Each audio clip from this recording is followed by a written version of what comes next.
نحمده ونصلي على رسوله الكريم اما بعد فاعوذ بالله من الشيطان الرجيم بسم الله الرحمن الرحيم رب اشرح لي صدري ويسر لي امري واحلل عقدة من لساني يفقهوا قولي۔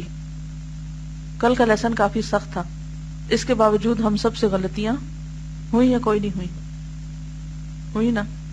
کیوں ہوئی؟ جبکہ ہم پڑھ کے گئے تھے، جان کے گئے تھے کہ گناہ نقصان دہ ہیں، پھر کیوں غلطیاں ہوئی ہم سے؟ کیا وجہ تھی؟ جی کمزور ہیں، بھول جاتے ہیں، وہی لیم ایکسکیوزز، کانشیس نہیں تھے، اور بیسیکلی ہم نے ڈیسائیڈ نہیں کیا کہ ہم بدلیں۔ اگر ہم بدلنا چاہیں تو ہم ضرور اپنے اوپر کنٹرول بھی کریں۔ بات یہ ہے کہ صرف ایک دن کچھ پڑھ لینے سے، ایک دن صرف کچھ جان لینے سے عمل نہیں بدلا کرتا، چلتے وقت انسان گرتا ہے، ارادہ بھی ہو، کوشش بھی ہو، پھر بھی گرتا ہے۔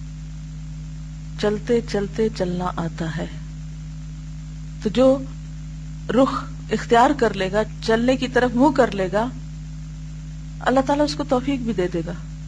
جو بدلنے کا ارادہ کر لے گا نا، جو نیت کر لے گا، پھر اللہ اسے توفیق بھی دے دے گا۔ اور اگر نیت ہی نہیں، ریئلائزیشن ہی نہیں، پھر نہیں ہو سکتا کبھی بھی، اور الٹیمیٹلی نقصان تو وہی اٹھائے گا جو اپنے اوپر ظلم کرے گا۔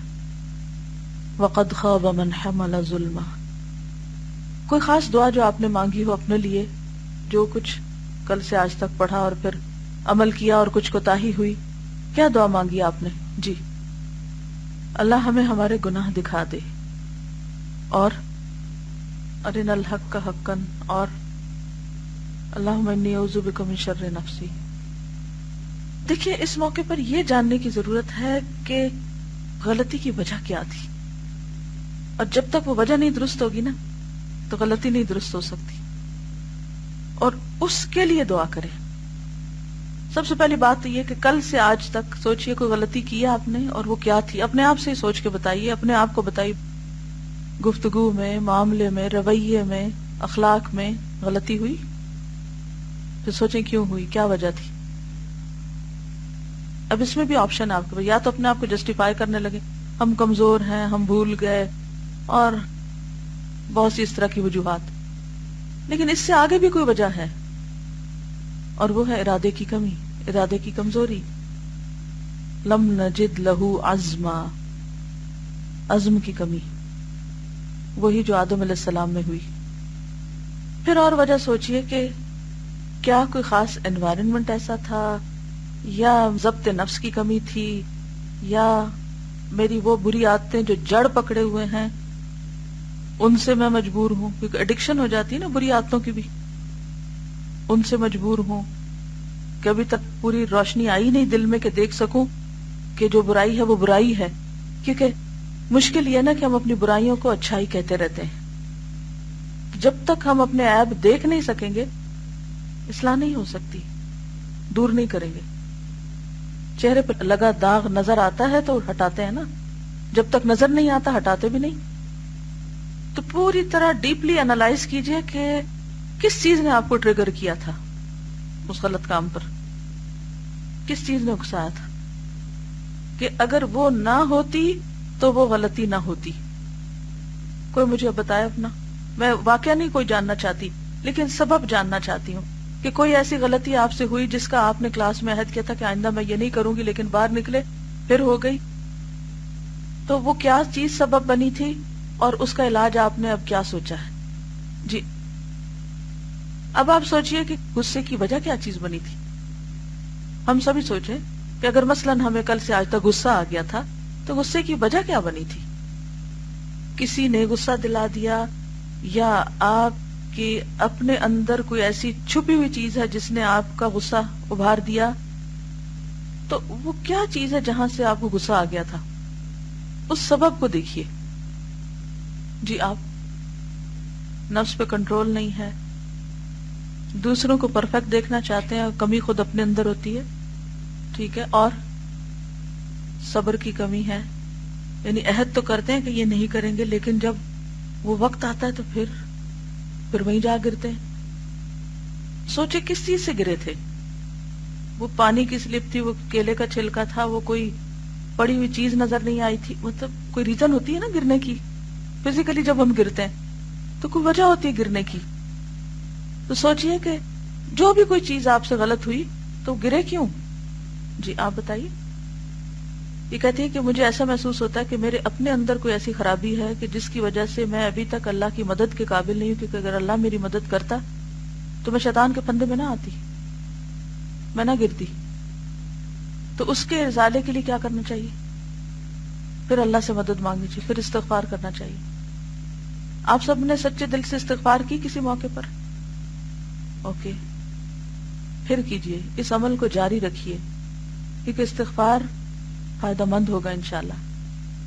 اور خواہشات گناہ کی طرف لے جاتی ہیں جن کو کنٹرول کرنا مشکل ہوتا ہے. جی پیچھے سے آپ فرمائیے. وہ بھی خواہشات میں سے ایک تو ضرورت کی نیند ہے ہی, جتنے گھنٹے آپ کو سونا ہے, لیکن اگر نماز کے لیے آنکھ نہیں کھلی, تہجد کے لیے آنکھ نہیں کھلی, تو اس کے پیچھے وہ وجہ تھی, اس وجہ کو ڈھونڈیے. جی بے سوچے سمجھے ہم بول جاتے ہیں اور پھر اس کے بعد ہم ازالہ نہیں کر پاتے. وہ منہ سے نکلے ہوئے وہ لفظ جو ہے وہ واپس نہیں لا سکتے. تو پھر کیا کرنا چاہیے؟ آئندہ کے لیے مزید سوچنے کی کوشش کرنی چاہیے, مزید سوچ کے بولنا چاہیے. جی آپ. جی وقت کی قدر نہیں کی, اور جب ایک کمپنی میں بیٹھے تو وقت ضائع ہو گیا. جی ہاں, یہ بہت درست آپ نے بات کی کہ بعض اوقات ہماری کمپنی ایسی ہوتی ہے کہ جس میں ہم بھول جاتے ہیں اور ہم اوور ویلمڈ ہو جاتے ہیں, یعنی ہماری سوچ سمجھ جو ہے اس وقت مفقود ہو جاتی. لیکن ضمیر بتاتا ہے نا کہ نہیں, اندر سے آواز آتی ہے نا کہ ٹھیک نہیں کیا, خود ہی احساس ہوتا ہے نا. پھر کیا کرنا چاہیے جب احساس ہو جائے کہ ٹھیک نہیں کیا؟ دو کام کرنے چاہیے. ایک تو یہ کہ یہ سوچنا چاہیے کہ آئندہ جب ایسی سچویشن آئے گی تو مجھے پہلے سے سنبھل کے رہنا ہے. جیسے آپ چلتے ہوئے اگر کسی مثلا پانی سے گر گئے تو آئندہ اس جگہ سے چلتے ہوئے جو عقلمند ہوتا ہے وہ کیا کرتا ہے, وہ اس جگہ جا کے ایک دم محتاط ہوتا ہے کہ یہاں سے میں پہلے گرا تھا. تو آئندہ ایسی سچویشن آنے سے پہلے اپنی باگیں کھینچ لیجئے کہ مجھے یہاں اب سنبھلنا ہے. دوسرے کے اللہ سے مدد مانگنا فوراً. یہ کہتی ہیں کہ اس کے لیے کیا کرنا چاہیے قوت برداشت بڑھانے کے لیے. اچھا سوال ہے. اعوذ باللہ پڑھے اور خاموشی, گڈ. اور جلد بازی سے بچے کیونکہ جلد بازی بھی شیطان کی طرف سے ہوتی ہے. جی آپ. خطا کا پتلا ہے, ہو جاتی ہیں, لیکن یہ ہے کہ پھر پہلے تو اسے کیٹیگرائز کرنا چاہیے کہ کس کیٹیگری میں آ رہی ہے. یہ ہم مانے تو صحیح وہ خطا ہے, کیونکہ ہم یہ کہہ کہ خطا کے پتلے ہوگی بس بات ختم, آگے چلو. ٹھیک ہے آگے تو چل پڑیں گے, مگر اعمال نامے میں تو لکھا جا چکا ہے نا, اسے بھی تو مٹانا ہے. تو اس میں یہ ہے کہ انسان جب تک اپنا محاسبہ خود نہیں کرے گا, اپنا حساب خود نہیں لے گا, اسباب معلوم نہیں کرے گا کہ اندر اسباب ہیں یا باہر. بعض اوقات اسباب اندر ہوتے ہیں اور ہم باہر بتاتے رہتے ہیں, یا یہ کہ اندر بھی اسباب ہوتے ہیں اور باہر بھی ہوتے ہیں. ٹھیک ہے, مثلا ایک شخص کی ٹانگیں ہی کمزور ہیں اور اتنے میں آگے سے پھسلنے والی چیز بھی آ گئی تو وہ زیادہ بری طرح گرے گا.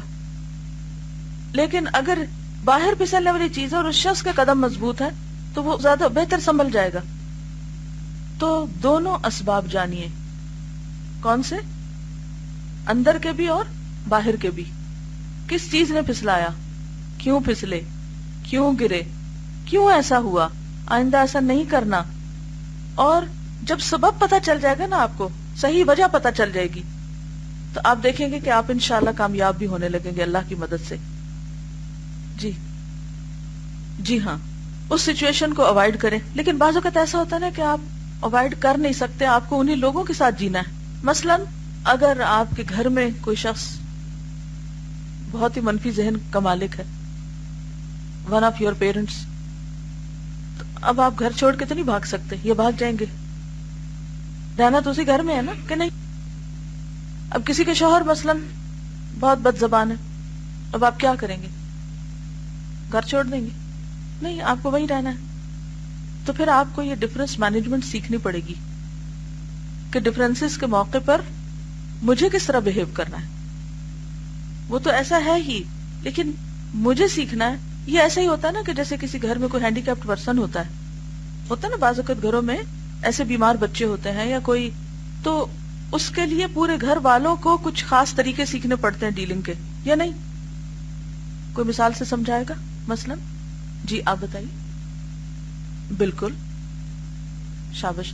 مثلا اگر آپ کے گھر میں کوئی بھائی ہے تو اس کے جنون ہے، پاگل ہے مثلا، اب آپ اسے گھر سے باہر تو نہیں نکال سکتے، یہ نکال دیں گے؟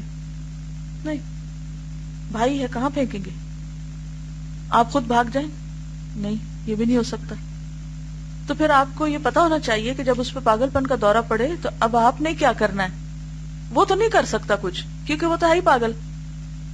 اب اس سچویشن کو ایکسپٹ کر لیں کہ مجھے رہنا بھی ادھر ہے کیونکہ یہ میرا گھر ہے، اور میرا ایک بھائی پاگل بھی ہے جس کو ہم کہیں پھینک نہیں سکتے، اس کو بھی یہی رہنا ہے. لہذا I have to learn کہ how to deal in difficult situation، یا نہیں؟ یہی معاملہ ہر جگہ ہے، ہر سچویشن میں یہی کچھ کرنا ہوگا. مثلا آپ دیکھیں کہ بعض بچیوں کے باپ جو ہوتے ہیں وہ ڈرنک کرتے ہیں یا نشہ کرتے ہیں، ہوتا ہے نا ایسے. ہمارے معاشرے میں کس قدر لوگ نشہ کرتے ہیں، یہ ڈیزیز ہے نا. اب آپ کو پریشانی یہ کہ جب آپ کا باپ نشہ کرتا ہے تو اس کو اچھے برے کی کوئی تمیز نہیں رہتی.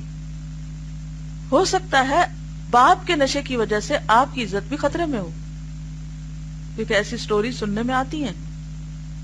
کیونکہ باپ تو نشے میں، اس کو تو عقل ہی ماری ہوئی ہے، اب اس کو تو پتہ ہی نہیں کہ میرے سامنے میری بیٹی ہے یا بیوی ہے یا کون ہے اور کون نہیں. اب کیا اپنے باپ کو آپ کک آؤٹ کر دیں گے گھر سے؟ آپ کچھ نہیں کر پا رہے.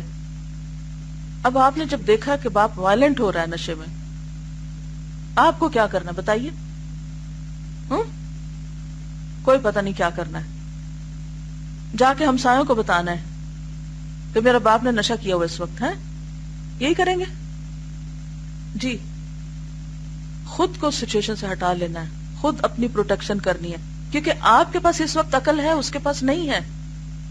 جب بھی آپ کا معاملہ زندگی میں کسی ایسے شخص کے ساتھ ہو جس میں عقل کی کمی ہے کسی بھی وجہ سے، مثلا جب کوئی غصے میں آتا ہے تو اس کی عقل کہاں ہوتی ہے اس وقت؟ حاضر کہ غائب؟ غائب، اس کی عقل غائب ہے. اب اس سے نہ توقع رکھیں کہ وہ سمجھداری کی بات کرے. جو باتیں میں اس وقت آپ سے کر رہی ہوں نا، یہ زندگی کے حقائق ہیں جنہیں بہت سے لوگ چھپا کے رکھتے ہیں. And they don't know how to manage this situation. پھر ادھر پوچھتے ہیں، ادھر پوچھتے ہیں، ادھر پوچھتے ہیں، حاصل کچھ نہیں ہوتا. فرسٹریشن، چیخ پکار، توڑ پھوڑ، گھر میں بربادی، گھر سے بھاگنے کی کوشش کرتے ہیں. کیا گھر سے بھاگ کر بہت اچھی سچویشن باہر ملتی ہے ان کو؟ باہر تو اس سے بھی بڑی بلائیں بیٹھی ہیں، کہاں جائیں گے؟ پھر ہم کہتے ہیں ہم اپنے آپ کو مارنے لگے کہ ہم اور نہیں برداشت کر سکتے، اور نہیں صبر ہوتا. تو واقعی آپ کو ضرورت ہے کہ آپ اپنے آپ کو سنبھالنا سیکھیں. اور بات یہ ہے کہ لا یکلف اللہ نفسا الا وسعہا، اس سچویشن کو ایکسپٹ کر لیں. اللہ نے اگر آپ کو کوئی ایسی اولاد دے دی ہے، بعض اوقات ایسے بچے ہو جاتے ہیں، بعض اوقات بہن بھائی ہوتے ہیں جو بیمار ہوتے ہیں، بعض اوقات کوئی رشتہ داروں میں ایسا شخص ہوتا ہے. کبھی بھی زندگی میں کوئی ایسی سچویشن ہو سکتی ہے، اور ہر شخص کی زندگی میں کوئی نہ کوئی ایسی سچویشن ہوتی ہے جو اس کے لیے ڈیفیکلٹ ہوتی ہے. ہم کیا چاہتے ہیں؟ ساری مشکلات ہٹ جائیں اور ہمیں آرام سے جینا مل جائے. ہر شخص یہ چاہتا ہے نا. یہ نہیں ہو سکتا، اس دنیا میں نہیں ہو سکتا. نہ آپ بھاگ سکتے ہیں، نہ آپ چھوڑ سکتے ہیں. آپ کیا کر سکتے ہیں؟ اس وقت اپنا لاہ عمل طے کر لیں کہ آئندہ جب ایسی سچویشن ارائز ہوگی تو میں نے کیا کرنا ہے، کیونکہ آپ کے پاس چوائس ہے اپنے آپ کو ہینڈل کرنے کی، کسی کو نہیں. مثلا ایک بچی کی شادی ہوتی ہے اور عین اسی وقت ساس جو ہے وہ مینوپاز کے فیز سے گزر رہی ہے. وہ بیٹھے بیٹھے بھڑک اٹھتی. آنے والی نئی بچی پریشان ہو جاتی کہ یہ تو ابھی تھوڑی دیر پہلے تو بالکل اچھی بلی تھی، خوش باش تھی، ہنس کھیل رہی تھی، ابھی کیا ہو گیا، میں نے کیا کیا؟ اور بغیر کسی وجہ کے آپ کو ڈانٹ پٹکار پڑنے لگتی. ایسے موقع پہ لڑکیاں پھر کیا کرتی؟ فوراً گھر کال کر دیتی. اب وہ ماں پریشان ہو گئی کہ میری تو بیٹی کی قسمت پھوٹ گئی. کیا خیال ہے ابھی نہ واپس بلا لیں اس کو, ابھی تو کچھ نہیں بگڑا, ختم کرتے ہیں یہی قصہ. بہت سے ڈیورسز صرف ان چھوٹے چھوٹے ایشوز پہ ہو رہی ہیں. پہلے تو رشتے ملتے نہیں, جب مل جاتے ہیں تو چھوٹی چھوٹی باتوں پہ توڑ بیٹھتے ہیں. اور پھر آپ دیکھیے کہ نبی صلی اللہ علیہ وسلم نے عورت کے ناشکرے پن کو اس کے جہنم میں جانے کا ذریعہ بتایا. اور یہ ناشکرا پن کیا ہوتا ہے؟ جو سب کچھ ملا ہے, لمبی لسٹ, وہ سب بھول جاتی ہے اور ایک تکلیف کے اوپر ہر چیز توڑ پھوڑ دیتے ہیں, ہر چیز کو پیچھے پھینک دیتے ہیں.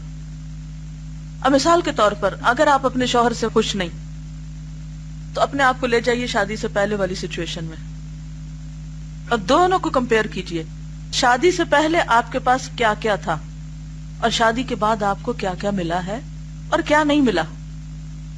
تو میجورٹی کیسز میں آپ دیکھیں گے کہ شادی کے بعد آپ کو جو جو کچھ ملا ہے وہ زیادہ ہے بنسبت اس کے جو نہیں ملا, اور شادی سے پہلے آپ کو بہت کچھ نہیں ملا ہوا تھا. مثال کے طور پر شادی سے پہلے آپ کے ساتھ کوئی کمپینین نہیں تھا, آپ آن یور اون تھے. کمپینین زندگی کی ایک ضرورت ہے, شادی ایک ضرورت ہے, ایک فزیکل نیڈ بھی ہے, ایموشنل نیڈ بھی ہے. ہو سکتا ہے شادی کے بعد فزیکل نیڈ پوری ہو رہی, ایموشنل نہیں پوری ہو رہی. فار ایگزامپل, اب آپ اس سے فرسٹریشن کا شکار ہیں, یہ تو کیسا انسان ہے, اس سے تو کوئی بات ہی نہیں کر سکتے, اس کو تو میری سمجھ ہی نہیں میرے جذبات کی. جذبات سب کچھ نہیں ہوتے, زندگی کی اور بھی بہت سی ضروریات ہوتی ہیں. تو پھر اپنے آپ کو لے جائیے اس پچھلی سچویشن پر کہ شادی سے پہلے میرے جذبات کی تسکین کے لیے کیا تھا, کون تھا, حلال تھا یا حرام تھا, جائز تھا یا ناجائز تھا. تو اب آپ دیکھیے شادی سے پہلے کوئی بھی نیڈ نہیں پوری ہو رہی تھی, نہ فزیکل نہ ایموشنل نہ کچھ اور. شادی کے بعد ہو سکتا ہے کہ کوئی ون آف دوز نیڈز پوری ہو رہی ہوں. شادی سے پہلے میرے پاس کوئی بچہ نہیں تھا, شادی کے بعد اللہ نے مجھے بچے دیے ہیں, ان کی قدر کریں. کیا آپ چاہتے تھے کہ شادی کے بغیر اکیلے ہی چلے جائیں دنیا سے؟ تو جب اللہ نے آپ کو گھر دے دیا, شوہر دے دیا, بچے دے دیے, کھانے کو دے دیا, اور کسی ایک چیز کی کمی ساتھ لگا دی, مثلا یہ کہ شوہر اخلاق میں بہت اچھا نہیں, یہ شوہر کمائی بہت اچھی نہیں کرتا, یہ شوہر کے اندر کوئی اور کمی ہے, اب کیا ہے وہ ساری چیزیں جو شادی کے بعد ملی ان کے اوپر کراس پھیر کے صرف اس کو ہائی لائٹ کیے بیٹھے. یہ نہیں ہے, ہر آنے جانے والے کو یہی مسئلہ سنا رہے ہیں, ماں باپ کو بھی یہی سنا سنا کے رلا رہے ہیں, خود بھی پریشان ہے, دوسروں کو بھی پریشان کیا ہوا ہے. کیا کر رہے ہیں ہم اپنے ساتھ اور کیا کر رہے ہیں ہم اپنی آخرت کے لیے؟ تو کسی بھی سچویشن میں ہمیشہ یہ دیکھیے کہ کیا کیا ملا ہوا ہے آپ کو. مثلا آپ یہاں آتے ہیں, پڑھنے کے لیے آتے ہیں, آپ کو روز قرآن پڑھنے کو ملتا ہے, آپ کو ایک اچھا انوائرنمنٹ ملا ہوا ہے, آپ کے کئی گھنٹے اللہ کی عبادت ذکر میں گزرتے ہیں. لیکن اس کے ساتھ یہ ہے کہ مثال کے طور پر کلاس میں یا ہاسٹل میں 2 many پیپل ہیں, تو آپ کو بہت فریش ایئر نہیں ملتی, آپ کو لانگ آور بیٹھنا پڑتا ہے, آپ تھک جاتے ہیں, آپ کو گھر والوں کی کچھ دوری برداشت کرنی پڑتی ہے. اب آپ کہتے ہیں نہیں میں تو بس بہت تھک جاتی, میں نہیں آ سکتی, میں جا رہی ہوں. اب آپ سوچئے کہ یہاں آنے سے پہلے آپ کے پاس کیا تھا, یہاں آ کر آپ کو کیا ملا. وہ ملا جو ہوا خیر مما یجمعون, لیکن پھر بھی آپ ناشکر ہیں. اور یہ جو چیزیں نہیں ملی ان کو آپ نے اتنا اپنے اوپر حاوی کر لیا کہ آپ اس سے بھی اپنے آپ کو محروم کر رہے ہیں جو آپ کو ملا ہوا ہے. وہ نفع کا سودا ہے. زندگی کے ہر معاملے میں یہی چیز ہے, الا یہ کہ دوسرا بالکل امبیلنس ہو جائے کہ آپ کو کچھ بھی نہیں ملا ہوا اور پہلے والی سچویشن میں کچھ تو ملا ہوا تھا. تو پھر آپ کہتے ہیں کہ اچھا جہاں کچھ بھی نہیں اس کے مقابلے میں جہاں کچھ ہے وہ میں اختیار کر لیتا ہوں. پھر آپ واپس اپنے پیچھے پلٹ جائیے, چاہے شوہر کا گھر چھوڑنا پڑے یا کوئی یونیورسٹی یا کوئی پڑھائی یا کوئی کلاس یا کوئی قرآن کا سیکھنا, کیونکہ یہاں تو کچھ مل ہی نہیں رہا. تو جو مجھے تھوڑا پہلے ملا تو میں واپس لوٹ جاتی ہوں. جو لڑکیاں چھوٹی چھوٹی بات پر واپس گھروں کو پلٹنا چاہتی ہیں یہ سوچ کر کہ ہمارے ماں باپ ہمارے لیے بہت اچھے, تو سب کو ہی اچھے ہوتے اپنی اولاد کے لیے, لیکن ماں باپ وہ سب کچھ نہیں دے سکتے جو شوہر سے ملتا ہے. اور کب تک ماں باپ دے سکتے ہیں؟ تو اس لیے ہمیشہ جب آپ 2 میں سے ایک چیز کا انتخاب کرنے لگے تو آپ سارے پلس اینڈ نیگیٹو لکھ لیا کریں, پازیٹو نیگیٹو دونوں لکھ لیا کریں, اور جس کا سکور بڑھ جائے وہ اختیار کر لیا کریں. لیکن اس میں آپ جسٹس کریں, آنےسٹ ہوں جب آپ ان چیزوں کو انالائز کر رہے ہوں. صرف ایک خرابی کو لے کے, ایک کمی کو لے کے اسے اتنا حاوی کر لینا اور اسے اتنا جنرلائز کر لینا کہ باقی بڑی بڑی نعمتوں کو گوا دینا, یہ کوئی عقل مندی کی بات نہیں ہوتی. بڑے فائدوں کو سوچا کریں, دیر پا فائدوں کو سوچا کریں. جی جی ہاں، بعض اوقات ایسا بھی ہوتا ہے کہ کسی سچویشن کی خرابی میں ہمارا اپنا بڑا ہاتھ ہوتا ہے. ہم خود سچویشن کو ٹریگر کر دیتے ہیں. ہم دوسرے کو تو دیکھ رہے ہوتے ہیں کہ وہ ہماری دل آزاری کر رہا ہے، لیکن ہم بھول رہے ہوتے ہیں کہ ہم نے کس طرح بات کی تھی، ہم نے کیا معاملہ کیا تھا، ہمارا چہرہ اس وقت کیا دکھا رہا تھا. جی بہت توقعات نہ رکھیں. اگر کسی سے خیر مل جائے تو بہت شکر گزار ہو، اور اگر آپ نے جس کے ساتھ بھلائی کی وہ آپ کو شکر گزار نہیں تو آپ اپنے آپ کو کیوں کھپا جلا رہے ہیں، آپ کیوں پریشان ہیں؟ وہ تو اس کا مائنس پوائنٹ ہے، تو اس کی خرابی پہ میں جلتی کوڑتی رہوں؟ نہیں، مجھے تو نہیں ایسا کرنا. جو اچھا کرتا ہے اچھا ہے، جو برا کرتا ہے اپنے لیے کرتا ہے. جی گڈ. جس کو بھی لینا ہے اس کی اچھائیوں برائیوں کے ساتھ ہی اس کو لینا پڑے گا، کیونکہ زندگی امتحان ہے. کیونکہ اگر ہم یہ کہتے ہیں نا کہ یہ نہیں دوسری چیز لے لیتے ہیں تو کیا خیال ہے وہاں کوئی مسئلہ نہیں ہے، وہاں کوئی مشکل نہیں ہے، وہاں کوئی خرابی نہیں ہے. کیا وہ پرفیکٹ ہے؟ کچھ بھی پرفیکٹ نہیں اس دنیا میں. مسئلہ تو ہر جگہ ہوگا. جی آپ فرمائیے. بالکل بالکل. یعنی کسی کی بد اخلاقی، کسی کے برے رویے، کسی کی تکلیف دہ کامنٹس یا کوئی بھی ایسی چیز، اس کی وجہ سے ہم اپنے ساتھ دشمنی نہ کریں کہ ہم اپنے دل کو لگا کے ہم روتے دھوتے رہیں. جی بالکل، ویری گڈ. جب بھی کوئی آپ کے ساتھ بے رخی کرے، زیادتی کرے، تو آپ سوچیں کہ دلوں میں محبت صرف اللہ ڈالتا ہے. آپ نہیں ڈال سکتے کسی کے دل میں اپنی محبت. اور اگر اللہ نے کسی کے دل میں، مثلا شوہر ہے، مثلا بہن بھائی ہیں، دوست ہیں، کوئی بھی ہے، اگر اللہ نے اس کے دل میں آپ کی محبت نہیں ڈالی تو آپ کیا کر سکتے ہیں سوائے اس کے کہ اسے ایکسپٹ کر لیں کہ بس اللہ نے نہیں رکھی وہاں میرے لیے، مجھے یہاں سے نہیں خیر ملنی، تو بس چیپٹر کلوز، ایکسپٹ. چلیے اب کچھ اور کرتے ہیں، دیکھتے ہیں اور کیا کر سکتے ہیں ہم، اور کیا ملا ہوا ہمیں، اور کہاں خیر ہے. جی آپ. جی ہاں، بے مقصد زندگی گزاری جائے تو زیادہ مسائل ہوتے ہیں. جن لوگوں کو اپنا مقصد پیارا ہوتا ہے ان کا فوکس سارا اسی پر چلا جاتا ہے. تو کوشش کیجئے اپنے اوپر چیک رکھنے کی، دوسروں سے زیادہ اپنے اوپر چیک رکھنے کی. کس بات کی؟ کہ میں کہاں کہاں پھسلی، کہاں پھسلی، کیوں پھسلی، آئندہ کے لیے بچاؤ کیسے کرنا ہے، اور اس مسئلے کے لیے خاص دعا کون سی مانگنی. جی ہاں فرمائیے. امتحان ہے نا، یہ اللہ کی دین ہے. قرآن پاک میں اللہ تعالیٰ نبی صلی اللہ علیہ وسلم کو فرماتے ہیں لو انفقت ما فی الارض جمیعا ما الفت بین قلوبہم. زمین میں جو کچھ ہے، سارا سونا چاندی مال و دولت، سارا بھی آپ خرچ کر ڈالیں اس کام کے لیے کہ آپ لوگوں کے دلوں میں اپنی محبت ڈال لیں، آپ ایسا نہیں کر سکتے. وَلَكِنَّ اللَّهَ أَلَّفَ بَيْنَهُمْ، یہ اللہ نے الفت ڈالی. اور پھر آپ دیکھیے کہ اگر ہر کوئی ہم سے محبت کرنے لگ جائے تو ہمارے غرور کا عالم کیا ہو، کہاں پہنچ جائے ہم. تو کچھ لوگوں کو اللہ تعالیٰ ہمارے لیے ایک آزمائش بنا کے وَجَعَلْنَا بَعْدَكُمْ لِبَعْدٍ فِتْنَةً، ہمارا امتحان لیتے رہتے ہیں کہ کتنا صبر ہے، کتنی برداشت ہے. پھر ہم کیا کرتے ہیں. جی آپ بالکل. یعنی ہم اپنا ایک معیار محبت قائم کر لیتے ہیں اور پھر چیزوں کو اس کے اوپر پرکھتے ہیں کہ مجھے یہ چاہیے، ایسا چاہیے اور اتنا چاہیے، اور پھر جب اتنا مل جاتا ہے تو پھر کہتے ہیں اور چاہیے. تو انشاءاللہ سوچتے رہیے، اپنی ڈائریوں میں لکھتے رہیے اپنے لیے ریمائنڈر، مجھے یہ نہیں کرنا، مجھے یہ کرنا ہے، میری یہ خاص دعا ہے. اور اپنی دعاؤں کو کہیں ہائی لائٹ کر کے لکھ لیں، کیونکہ اللہ تعالیٰ بعض خاص سچویشنز میں ہمیں خاص دعائیں یاد کرا دیتے ہیں اور پھر ہم بعد میں پھر بھول جاتے ہیں. چلیے آگے چلتے ہیں. فصل 47 اللہ کی ہر مخلوق معاصی کی مخالفت میں. معاصی کی ایک سزا یہ بھی ہے کہ خدا کی ہر مخلوق گناہگار کے خلاف جری اور دلیر ہو جاتی ہے، یعنی لوگ آپ کے خلاف ہونے لگتے ہیں.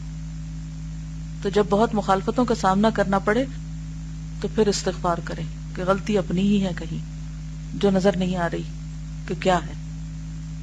شیاطین بھی جری اور دلیر ہو جاتے ہیں اور اسے ایذا اور تکلیفوں میں مبتلا کر دیتے ہیں، دھوکہ دیتے ہیں، اور ایسی چیزوں اور باتوں سے اسے غافل کر دیتے ہیں جن سے اس کی مصلحتیں وابستہ ہوتی ہیں، یعنی اہم کام بھلا دیتے ہیں اس کو، اور جنہیں فراموش کرنے سے اسے سخت سے سخت نقصان پہنچتا ہے۔ کچھ کام ہمیں زندگی میں ایسے کرنے ہیں کہ جنہیں کرنا ہی کرنا ہے، فرائض کے درجے میں، مثلا نماز وغیرہ یا اور کئی ایک فرائض ہیں ہم پر، اگر ہم انہیں بھلا دیں گے، اگر ہم انہیں ادا نہیں کریں گے تو سخت نقصان ہو سکتا ہے۔ تو جب انسان اللہ کی نافرمانی کرتا ہے تو شیطان انسان پہ دلیر ہو جاتا ہے، اور پھر اس سے وہ کیا فائدہ اٹھاتا ہے کہ اسے فرائض سے غافل کر دیتا ہے۔ شیاطین اس پر اس قدر غالب آ جاتے ہیں کہ اللہ کی نافرمانی کی طرف اسے زبردستی دھکیل کر لے جاتے ہیں۔ نیز انسانی شیاطین بھی اس کے خلاف اٹھ کھڑے ہوتے ہیں اور اس کی موجودگی اور عدم موجودگی میں اسے ہر ممکن ایذا دینے اور تکلیفیں پہنچانے لگتے ہیں۔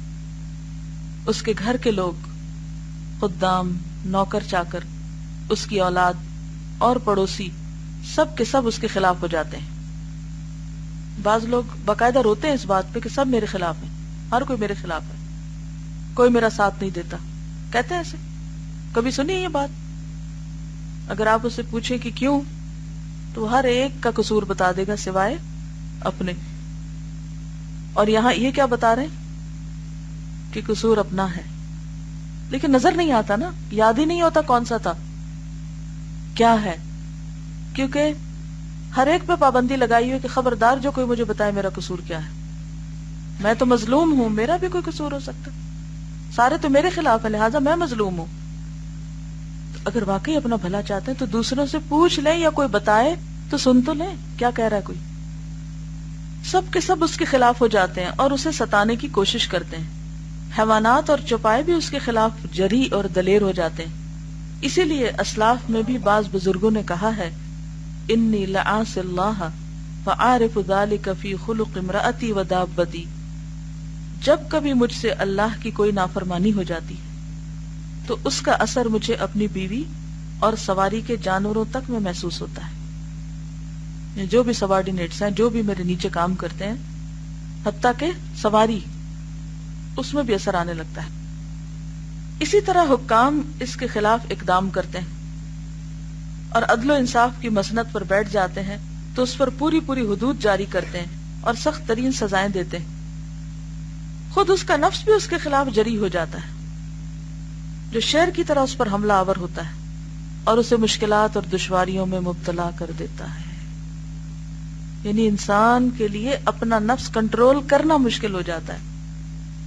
یہ بھی تھوڑی دیر پہلے جو بات ہو رہی تھی، کیا برداشت کی کمی ہے، صبر نہیں ہوتا، کیونکہ وہ سب کانشیس میں کچھ ایسی چیزیں ہوتی ہیں جو ذرا سا موقع آنے پر ٹریگر ہو کر اوپر آ جاتی ہیں، کانشیس میں آ جاتی ہیں، اسے اس قدر مجبور اور بے دست و پا کر دیتا ہے کہ اگر وہ کبھی نیکی کا ارادہ بھی کرے تو نفس سرکشی کرتا ہے اور اتباع نہیں کرتا۔ اللہ اکبر۔ نیکی کے سارے ارادے، اچھے کاموں کے سارے پروگرام ایک کے بعد ایک ٹوٹتے جاتے ہیں، اسے خواہ مخواہ گھسیٹ کر اسی طرف لے جاتا ہے جہاں اس کی ہلاکت اور تباہی کے سارے سامان جمع ہوتے ہیں۔ ایک ایڈکشن کی طرح انسان اس گناہ کی طرف بار بار جاتا ہے۔ مثلا ہمیں پتا ہے کہ کس چیز نے ہماری نماز لیٹ کرائی، پتا چل جاتا ہے کہ نہیں چلتا؟ اتنا بھی نہیں چلتا، چلتا ہے نا؟ اچھا پھر دوبارہ وہی کرتے ہیں۔ یہ پتا چل گیا تھا کہ فلاں چیز، مثلا کمپیوٹر یا ٹیلی فون یا کوئی شخص، اس کی وجہ سے نماز لیٹ ہوئی، نیکی کے کام میں پیچھے رہ گئی یا موقع چلا گیا، تو ہم ماننے کو تیار نہیں ہوتے، ہمیں سمجھ آتی ہے لیکن ہم کہتے چھوڑو چھوڑو کوئی بات نہیں۔ تو اگر ہم اس کو مان جائے نا کہ یہ تھی وجہ اور آئندہ مجھے اس سے بچنا ہے، لیکن کیا کیا جائے اس شخص کا کہ جو جانتے بوجھتے ہوئے پھر وہیں جا بیٹھے، اسی کمپیوٹر پہ جا بیٹھے، وہی ٹیلی فون اٹھا کے میسجنگ شروع کر دے، کوئی بھی اور چیز، اسی شخص کے پاس جا کے گپ شپ لگائے، تو لیٹ ہوگا یا نہیں ہوگا؟ ہوگا نا، کیونکہ وہی تو سبب تھا، اللہ نے دکھا بھی دیا پھر اس سے باز نہ آیا۔ تو یہ کیا ہے؟ یہ بھی گناہوں کی سزا ہے کہ انسان کو توفیق نہ ہو، وہ اس کے لیے ممکن نہ ہو کہ وہ اپنے آپ کو اس چیز سے چھڑا سکے، اس مصیبت سے الگ کر سکے۔ ایسا کیوں اور کس لیے ہوتا ہے؟ اس لیے کہ طاعت الہی اور عبادت خداوندی رب العالمین کا ایک مستحکم اور مضبوط قلعہ ہے، اور اس میں جو بھی داخل ہو جاتا ہے اسے کامل امن مل جاتا ہے، اور جو اس سے باہر نکل آتا ہے اس پر ڈاکو اور راہزن وغیرہ حملہ کر دیتے ہیں۔ ذکر کو بھی اس سے تشبیہ دی گئی نا مضبوط قلعے سے۔ تو جب انسان اللہ کی یاد چھوڑ کے اور یادوں میں پھنس جاتا ہے تو پھر کیا ہوتا ہے؟ قلعے سے باہر ہوتا ہے نا، تو کوئی بھی حملہ آور ہو سکتا ہے اس پہ۔ معاصی اور گناہ جس قسم کے اور جس درجے کے ہوں گے، اسی قسم کی اور اسی درجے کی آفتیں اس پر حملہ آور ہوں گی، جنہیں کوئی روک ہی نہیں سکتا۔ پڑھیے اس کو۔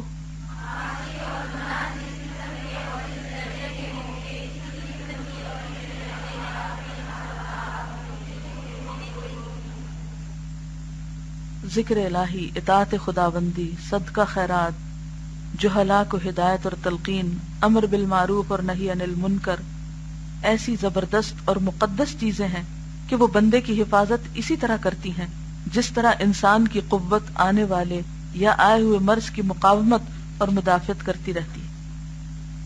یعنی انسان کے اندر جو وائٹل فورس ہے، آپ کا جو ریزسٹنس ہے آپ کی باڈی کے اندر، امیون سسٹم جو ہے، اگر وہ اسٹرانگ ہوگا تو کیا ہوگا؟ بیماریاں آئیں گی، ایئر میں تو ہوگی چیزیں لیکن وہ اس کو ریزسٹ کر دے گی، پیچھے ہٹا دیں گی۔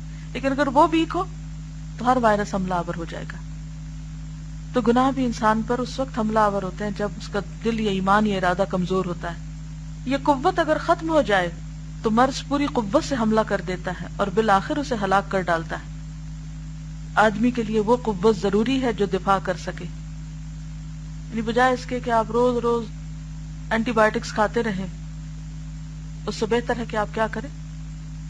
ایسا کام کریں کہ اپنا امیون سسٹم بہتر بنائیں تاکہ آپ کو وہ وائرس اٹیک ہی نہ کرے اور اینٹی بایوٹک تک جانا ہی نہ پڑے۔ جب جسم میں جراثیم گھس جاتا ہے پھر آپ اس کو کل کرنے کی فکر کرتے ہیں تو بہتر ہے کہ اس کے اوپر پابندی لگائیں کہ اندر نہ آ سکے، کیونکہ نیکیوں اور گناہوں کے نتائج ایک دوسرے کی مدافعت کرتے ہیں، جو غالب آ جاتا ہے اسی کا حکم چلتا ہے۔ اہل ایمان کی جانب سے اللہ تعالی ہمیشہ مدافعت کرتا رہتا ہے۔ تو بات وہی ہے نا کہ جب کبھی ایسا ہو تو آپ سوچیں کہ اللہ کی مدد سے محروم ہو گئی ہوں، اسی لیے تو اس گناہ میں پڑی ہوں، اگر اللہ کی مدد ہوتی تو میں بچ جاتی۔ لولا ان رآ برہان ربہ، یوسف علیہ السلام کے لیے آتا ہے نا کہ رب کی برہان دیکھی تھی، رب نے بچایا تھا۔ تو ہر طرح کی پھسلن جو ہے گناہوں کی، اس سے انسان رب کے سہارے اور رب کی مدد سے ہی بچ سکتا ہے۔ اہل ایمان کی جانب سے اللہ تعالی ہمیشہ مدافعت کرتا رہتا ہے، اور ایمان نام ہے قول اور عمل کا۔ جس قدر قوت ایمانی زیادہ ہوگی قوت مدافعت بھی زیادہ ہوگی۔ واللہ المستعان۔ سبحانک اللہم و بحمدک، نشہد ان لا الہ الا انت، نستغفرک و نتوب الیک۔ السلام علیکم و رحمۃ اللہ وبرکاتہ۔